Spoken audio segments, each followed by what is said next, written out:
got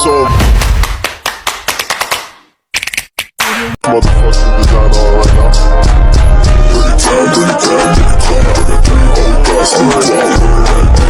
Lagi bang nangangati ang hair mo and feeling mo frizzy, dry, and may dandruff? And those flakes on your shoulders? Nakakabawas talaga ng confidence. That's why I tried Sunsilk Anti-Dandruff and Silky Shampoo.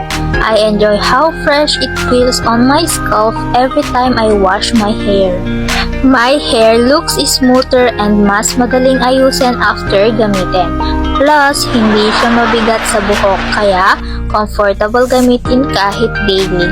So, if you're looking for a shampoo that helps keep your hair looking silky while your scalp feels clean and fresh, you might want to check out Sunsilk Anti-Dandruff and Silky Shampoo.